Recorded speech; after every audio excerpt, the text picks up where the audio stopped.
여러분들 혹시 요즘 들어서 잠들기가 어렵거나 잠에서 쉽게 깨지는 않으신가요? 봄이 된 뒤로 어떤 환자분들이 이렇게 잠들기가 어렵다, 잠에서 자주 깬다 이야기하시는 분들이 많습니다. 그래서 오늘은 잠들기 쉬운 방법들, 그리고 잠에서 깨는 것을 막을 수 있는 다양한 방법들을 여러분들께 말씀을 드리고자 합니다. 안녕하세요. 정신과 전문의 배종비입니다. 불면은 굉장히 다양한 원인들이 영향을 주게 됩니다. 스트레스를 받아도 올 수도 있고, 그리고 신경 쓰이는 일이 있어도 그럴 수도 있고, 그런데 요즘 들어서 많은 환자분들이 이런 불면을 호소하시는데 그 이유 중에 하나가 바로 날씨의 변화입니다. 날씨가 따뜻해지면서 사실 이런 따뜻해지는 것이 일상생활에는 좋고 편할 수가 있겠지만 잠에는 조금 방해가 된다 하시는 분들이 왕왕 있습니다. 이건 사실 사람마다 다릅니다. 어떤 분들은 겨울에 추울 때 추워지면서 잠이 잘 안 온다 하시는 분들도 있는데 또 어떤 분들 중에 이렇게 봄이 되면은 잠드는 게 어렵다 하시는 경우들이 있습니다. 이런 분들의 특징을 보면은 예전부터 이런 봄이 될 때 불면이 종종 찾아오신다고 합니다. 봄이 돼서 이렇게 어떻게 보면 활기가 넘치고 활력이 생기는 시기가 되면은 잠드는 것이 어렵고 잠에서 종종 깰 때가 있다는 것이 이분들이 말씀하시는 부분들입니다.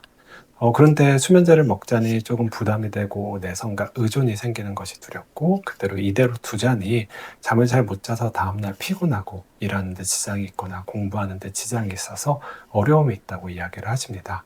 이런 분들에게 그러면은 약 대신 도움이 될 수 있는 방법들은 뭐가 있을지에 대해서 한번 이야기를 드려보도록 하겠습니다. 첫 번째 중요한 부분 중에 하나는 바로 일주기 리듬입니다. 우리 뇌에는 식요차상액이라는 부위가 있고 이 식요차상액이 우리 하루 주기를 조절을 하게 됩니다. 낮에는 우리가 각성도가 올라가서 열심히 일을 하거나 공부를 할 수가 있게 되고 밤에는 각성도가 떨어져 가지고 편안하게 이제 잠을 잘 수가 있게 되는 것입니다. 이거를 이제 식요차상액이 하루를 관찰하면서 어떤 주기로 리듬을 맞출지를 정하게 됩니다. 이때 중요한 것 중에 하나가 바로 규칙성입니다. 규칙적으로 몇 시에는 일어나서 깨고 그리고 몇 시에는 자고 이런 리듬이 규칙적으로 있다고 보면은 식요차상액이 이를 인지를 해가지고 몇 시에 일어나고 활력을 높이고 각성도를 높이고 하는 것을 자동적으로 만들어주게 되고 또 몇 시 정도가 되면은 잠이 들도록 도와주는 역할을 하게 됩니다. 그런데 우리 여러분들이 기억해 주셔야 될 부분 중에 하나는 이런 식요차상액에 영향을 주는 다양한 요인들입니다. 크게 세 가지 요인이 있게 되는데요. 첫 번째는 빛, 두 번째는 활동, 세 번째는 식사입니다. 그래서 이 식요차상액은 이 세 가지 요인들을 가지고 언제 활동을 하고 언제 잠을 자는지를 결정을 하게 됩니다. 예를 들어서 우리가 햇빛이 있을 수가 있는데요. 아침에 햇빛에 노출이 되는 것은 잠을 당기는 역할을 하게 됩니다. 반대로 오후나 저녁에 빛에 노출이 되면 잠이 뒤로 밀리게 됩니다. 그리고 아침 식사를 하시는 분들의 경우에는 잠이 당겨지게 되고 야식을 하거나 저녁 늦게 밥을 드시는 분들의 경우에는 잠이 미뤄지게 되는 거죠. 활동도 참 중요한 요인 중에 하나입니다. 그래서 아침 운동을 하시는 분들의 경우에는 잠이 일찍 깨는 경향이 있게 되고요. 저녁 운동이나 늦은 운동을 하시는 경우에는 잠이 뒤로 미뤄지게 됩니다. 그래서 이런 세 가지 요인들이 우리가 언제 일어나고 언제 자는데 영향을 주게 되는 것입니다.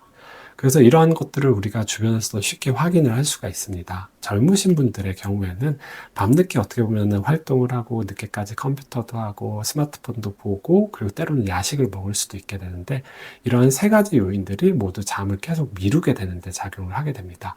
그래서 이렇게 밤이 되어도 잠들기가 어렵고 늦게서야 잠이 들고 늦게 일어나는 형태를 보이게 됩니다. 반대로 나이 드신 분들의 경우에는 아침에 이런 요인들이 많이 노출이 됩니다. 아침에 일어나서 식사를 하고 아침에 운동을 하고 이런 것들을 하다 보니까 아침에 이런 세 가지 요인들이 잠을 당기게 되는 것이죠. 그래서 나이 드신 분들 같은 경우에는 이런 세 가지 요인들 때문에 일찍은 일어나지만 초저녁만 되면 졸리고 잠이 오고 하는 형태가 될 수가 있는 것입니다.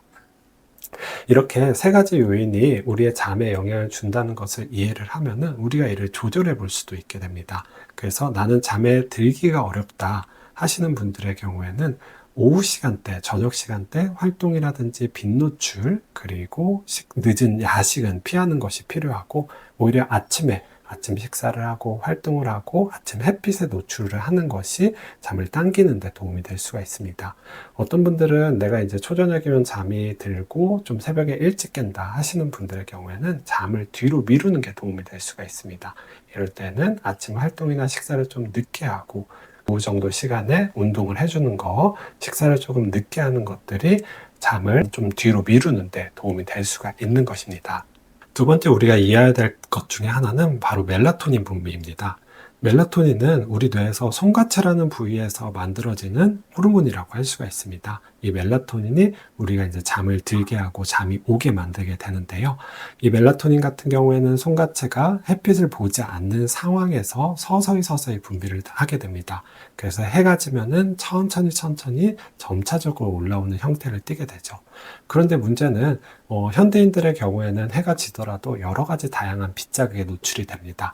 가장 흔한 빛 노출은 또 스마트폰이죠. 그래서 많은 분들이 이렇게 밤 늦게까지 스마트폰을 하시다 보면은 결과적으로 이러한 빛 자극들이 송가체에 이런 멜라토닌 분비를 억제를 하다 보니까 결과적으로 멜라토닌이 잘 분비가 되지 않아서 저녁에 잠드는 것이 어려울 수가 있는 것입니다.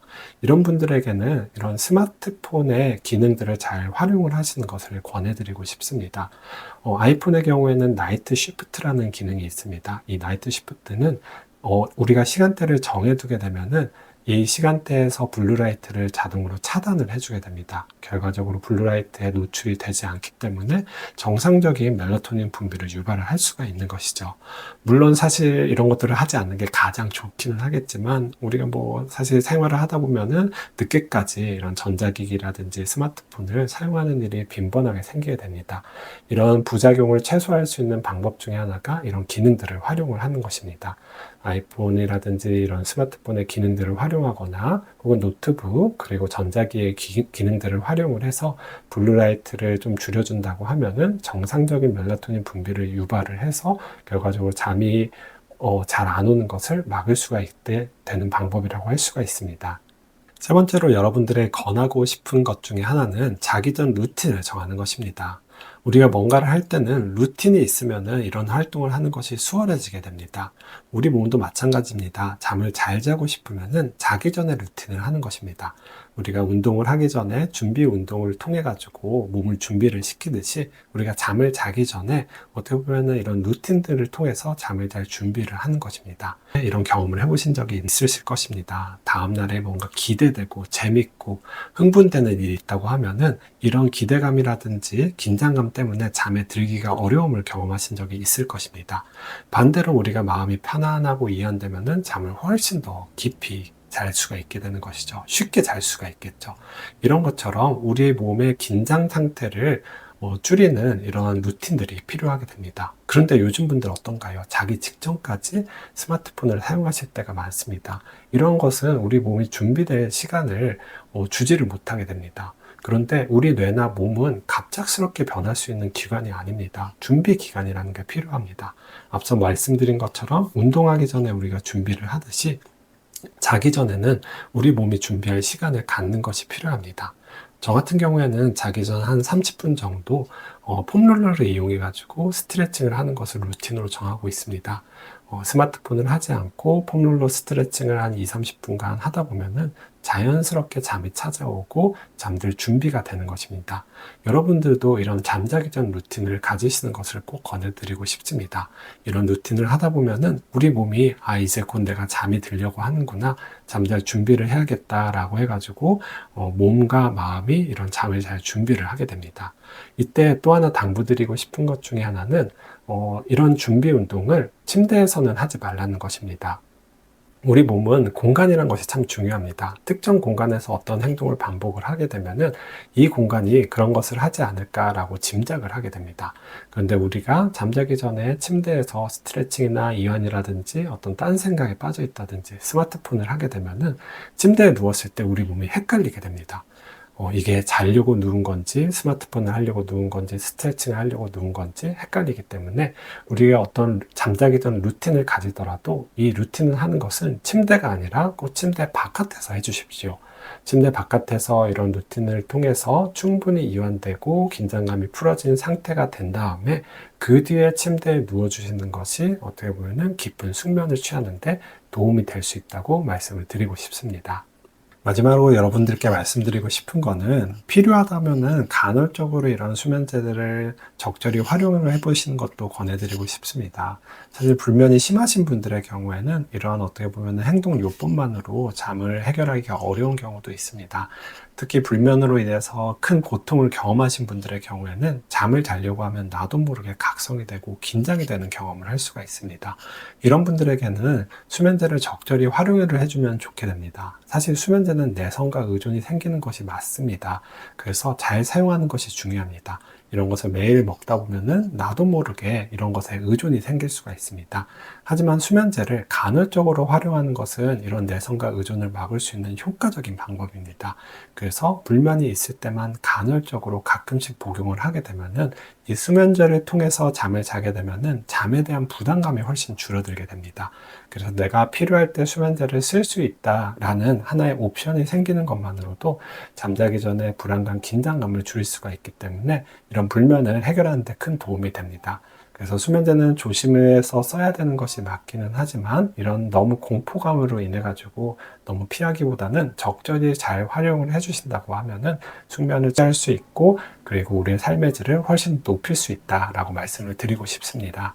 오늘은 밤에 잠을 들기가 어려우신 분들, 자다가 중간중간에 깨시는 분들을 위해서 잘 잘 수 있는 어떻게 보면 팁들, 그리고 여러 가지 조언들에 대해서 말씀을 드렸습니다. 잠은 정말 삶에서 중요한 것 같습니다. 우리가 하루를 열심히 생활하는 것도 중요하지만 이 잠을 통해서 충분한 휴식을 취하고 회복을 하는 것도 정말 중요한 것 같습니다. 그리고 최근에는 이런 깊은 잠을 자는 것이 뇌에 있는 노폐물 제거를 해서 퇴행성 뇌질환을 예방하는 데 중요하다는 연구 결과들이 나오고 있습니다. 이러한 면에서 이런 깊은 잠을 취하는 거 어떻게 보면 활기찬 삶과 일상에 중요하다고 말씀을 드리고 싶습니다. 오늘 말씀드린 조언들을 통해서 여러분들이 조금 더 이런 숙면을 취하고 더 삶의 활력을 얻기를 바라면서 오늘도 여기까지 시청해 주신 분들께 감사드리며 이상으로 저는 배종빈이었습니다. 감사합니다.